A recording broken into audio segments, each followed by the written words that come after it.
Good afternoon, everyone. You're welcome to the 12 p.m. bilingual newscast on Equinox Television. We begin by talking about the committee members of the Northwest Regional Assembly who have been schooled on how to prepare their program budgets that will enable them to meet the needs of the population of the Northwest region. That was made recently. It was attended by Mustela, who compiles the full report. Since the putting in place of the Regional Assembly for the Northwest region, work is yet to effectively commence due to no budget, among other constraints.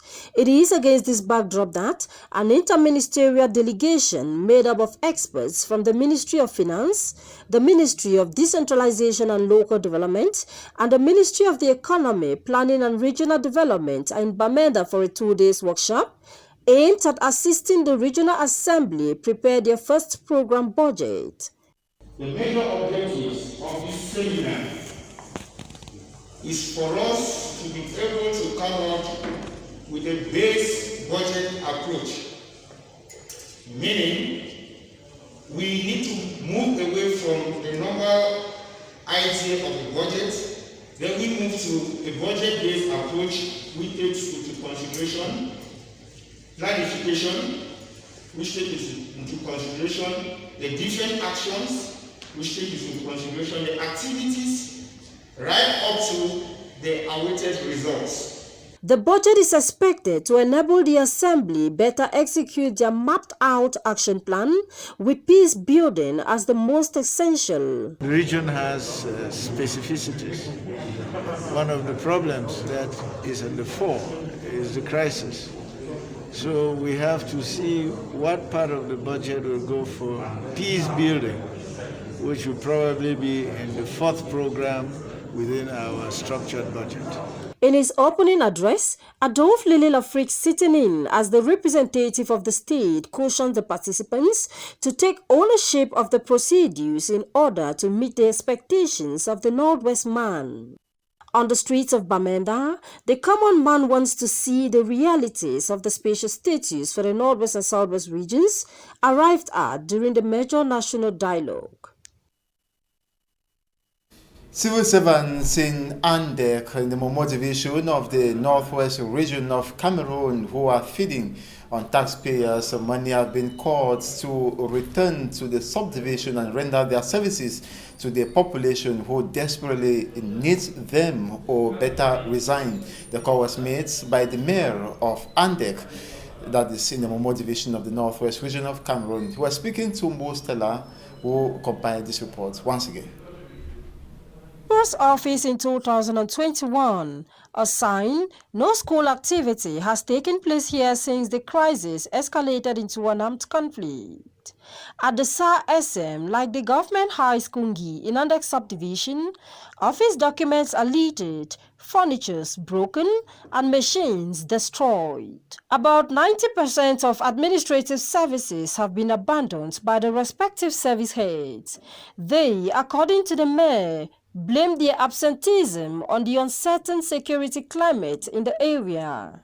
A claim the mayor of Andek debunks, asking runaway service heads to either return or resign. The heads of services that have been deployed to serve my people in Andek municipality, in the subdivision, in the large majority, about 99% of them, have abandoned their offices.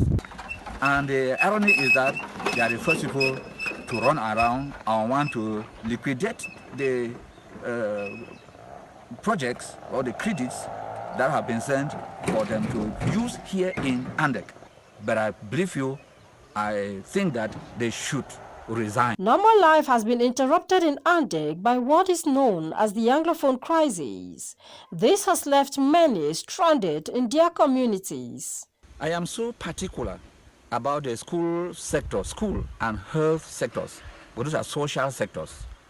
And you will not imagine that just yesterday we had 2 serious cases here, 2 health serious cases that had to go to Bamenda because of the absence of a medical doctor. The mayor says security has been stepped up, and aside the tragic attack on the convoy of the senior divisional officer for Momo on January 5th, no gunshot has been heard in Gi. He also says the town is safe and the fleeing population can now return and regain normal lives in their communities. But those who spoke to Equinox Television on the basis of anonymity say their challenge for now is the road leading to Gi from Bangui. The new commissioner of police in Limbe, who was installed into his function recently, has been challenged to fight against rising insecurity and put an end to the operation Ghost Town every Monday. That call was made by the Southwest Regional Police Boss, among other assignments that were equally discharged to the new police commissioner, as reported in this report by Davidson Maimu. Monday, the 5th of April 2021, the seaside resort city of Limbe, business activities were partially shut down.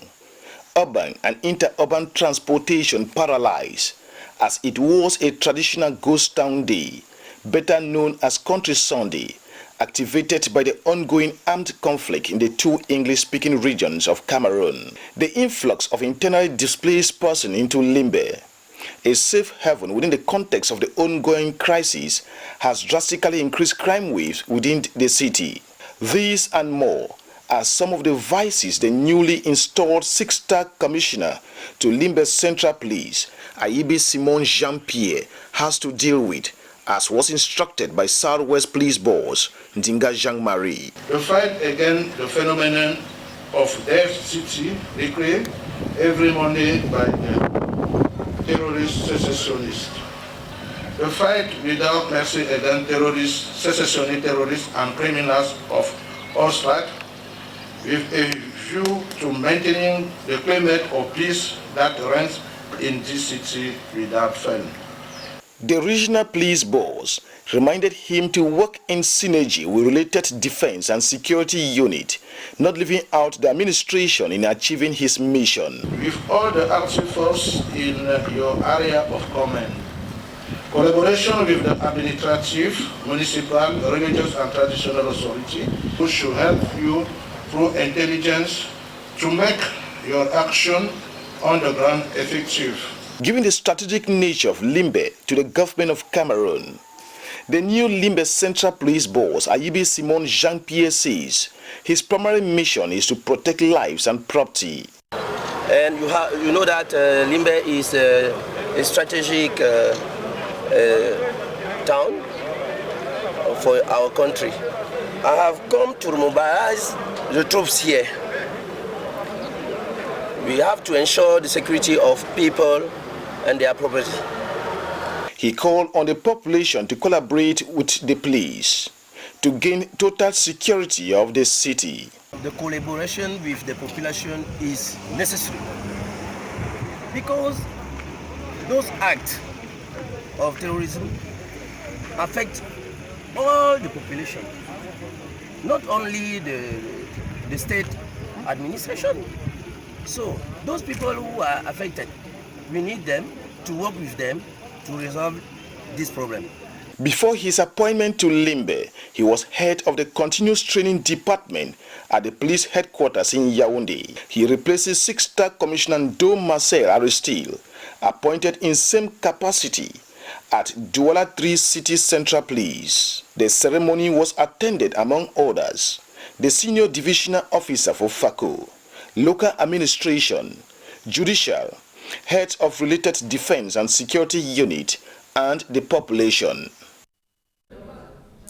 Traders at the Grand Hangar, Rai and Bonasama markets in Bonaberi, Douala 4 subdivision were seen recently scrambling over face masks distributed by the divisional officer for that municipality, Issa Dauda, who equally distributed cubes of soap to the traders to enable them wash their hands regularly in order to curb spreads of the COVID-19 pandemic.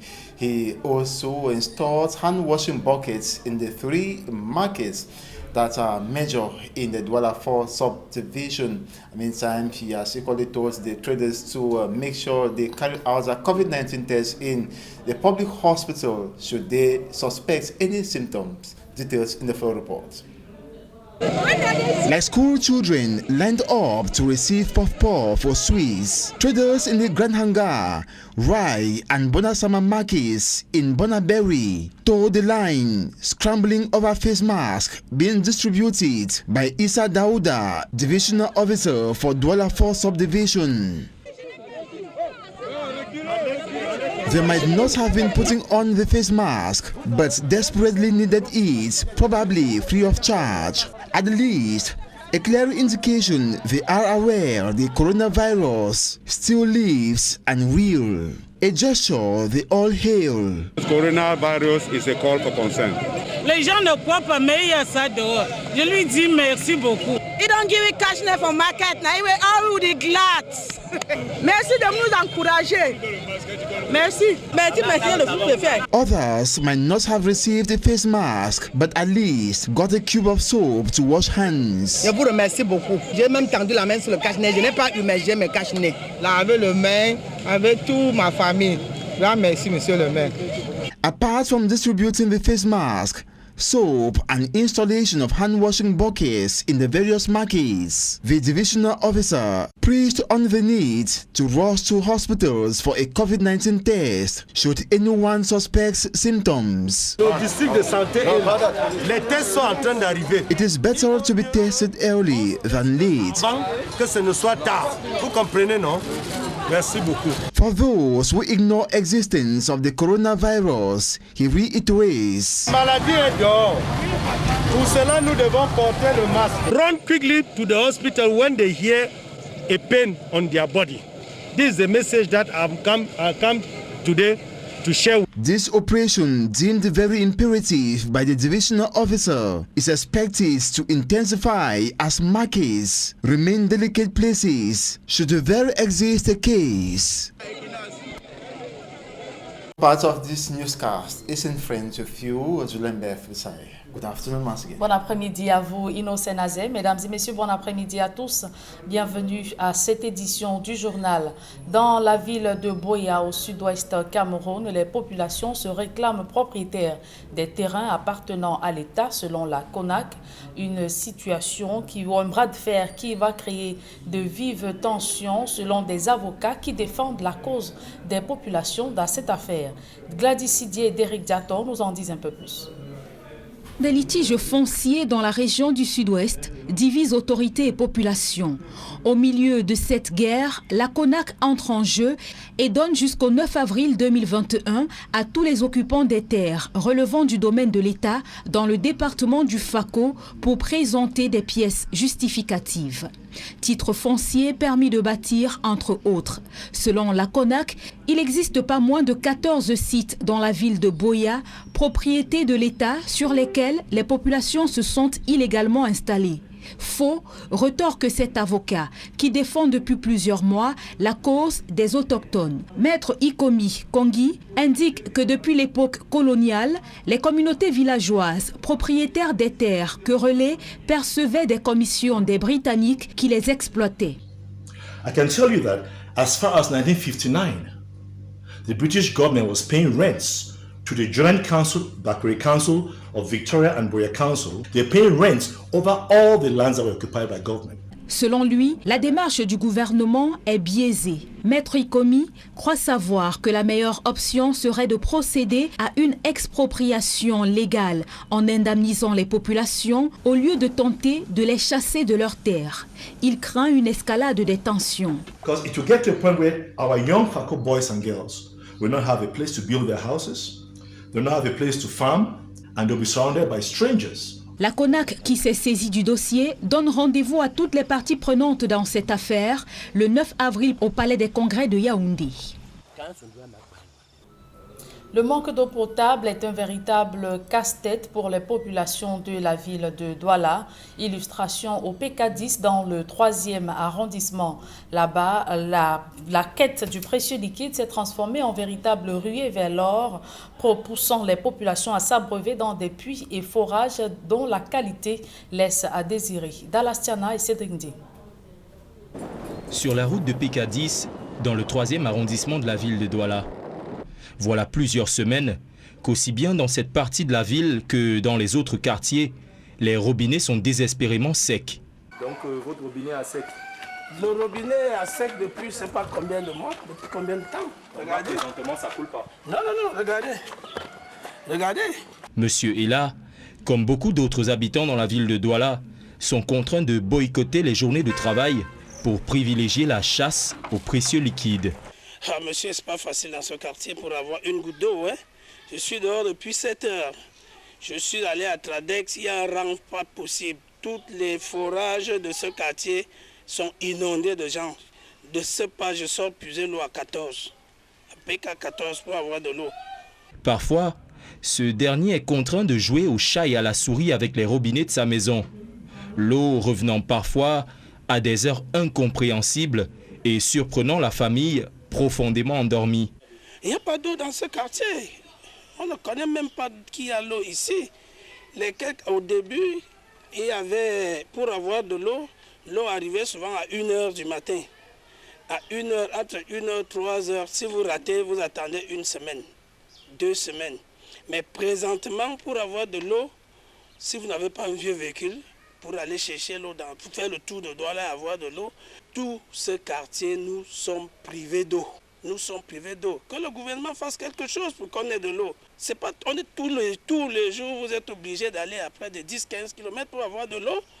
Hein? Si monsieur est là, a la chance, lui, d'avoir un véhicule et de pouvoir ratisser large pour trouver de l'eau 5 à 10 km plus loin parfois, ce n'est pas la même chose pour d'autres habitants du quartier qui sont contraints de s'en retourner vers des propriétaires de puits de fortune, comme Viviane, à leur risque et péril.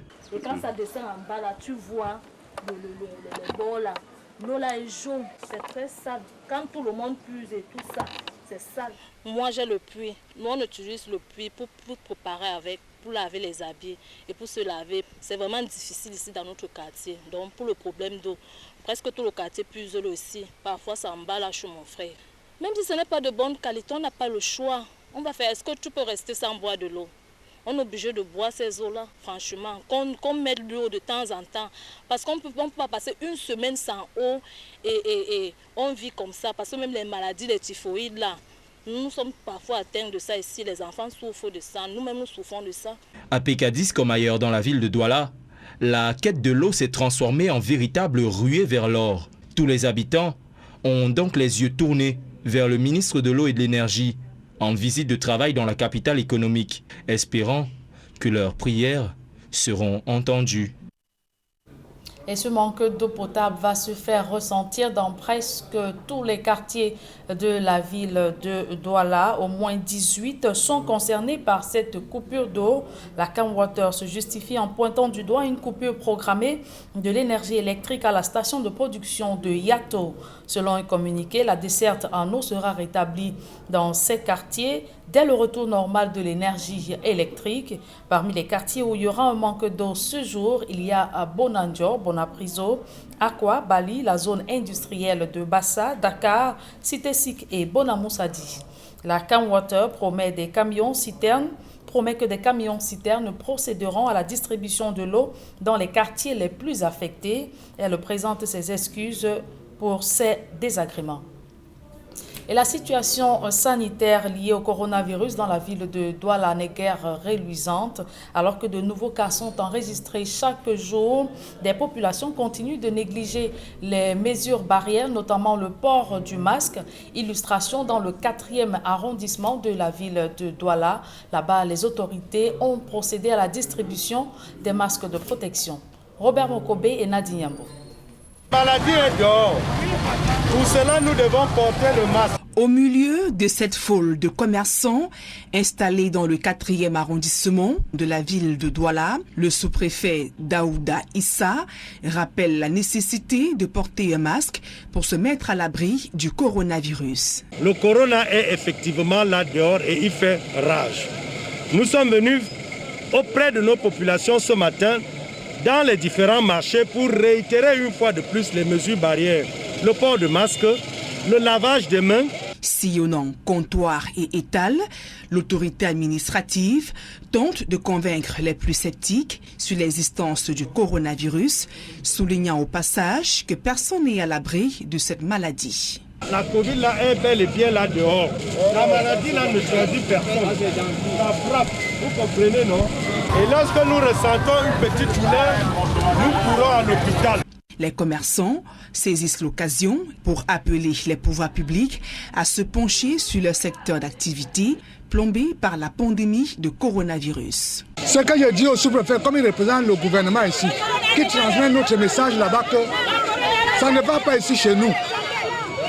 Cette affaire de corona là, ça ne va pas. Ça ne nous permet pas, même de vendre, nous ne parvenons plus à vendre. Parce que ça a tout bloqué. Durant sa tournée, le sous-préfet de Douala 4e s'est tour à tour rendu au marché de Bonassama, du Grand Hangar et du Rail pour faire passer son message de prévention. À chaque étape, l'autorité administrative va remettre des masques de protection et du savon aux commerçants et usagers. Mettons le cap dans le septentrion où le peloton routier de la gendarmerie de Tcholéré a saisi 2 véhicules au niveau de la frontière Tchad-Cameroun pour fausses plaques d'immatriculation et faux dossiers, une pratique devenue courante sur ce corridor par des transporteurs véreux qui ne veulent pas s'acquitter des taxes liées à leur activité. Jean-Blaise Noupayé, Isabelle Carole Zoupet. L'embouteillage observé depuis quelque temps sur le corridor Douala-N'Djamena favorise toutes sortes de dérives chez les usagers indélicats au niveau de la frontière Cameroun-Tchad. Nous, les organisations socio-professionnelles du secteur de transport, depuis octobre 2020, nous avons lancé une sonnette d'alarme auprès des autorités et des pouvoirs publics sur la problématique liée à la double immatriculation des camions des expatriés. Le camion que vous venez de voir, nous l'avons saisi au niveau de la frontière de Bokjibo. Et le dossier que le véhicule en a, c'est le dossier qui appartient à d'autres véhicules qui sont accidentés, d'aucuns se sont brûlés au niveau de Vauxhall. Des transporteurs interpellés et dont les véhicules sont stationnés à la gendarmerie de Tcholéré ont cultivé la facilité pour éviter de payer les taxes liées à leur activité. Donc ils ont fait arborer au véhicule les plaques du Tchad pour entrer au Cameroun. Quand ils entrent au Tchad, ils mettent les plaques du Cameroun. Nous avons mené les fouilles dans la voiture, les investigations, tout ça. Nous avons retrouvé les plaques d'immatriculation tchadiennes et celles du Cameroun. Cette nouvelle pratique implémentée par des transporteurs véreux des 2 pays cause un énorme manque à gagner sur l'économie du Tchad et du Cameroun. Ils jouent au faux jeu, c'est-à-dire ni l'impôt camerounais ni l'impôt tchadien ne peut les interpeller ou bien ne peut leur mettre la main là-dessus. Par ailleurs, sur des transporteurs qui sont à jour, payent le prix de l'indélicatesse causée par leurs collègues. Tout ceci interpelle désormais une vigilance accrue des forces de maintien de l'ordre et de la douane. C'est avec ce reportage que nous mettons un terme à cette édition bilingue du journal. Merci de l'avoir suivi, mesdames et messieurs. À suivre juste après ce journal, votre quotidien santé en langue anglaise, présenté par Immaculate Forgui. Innocent Azé, good day.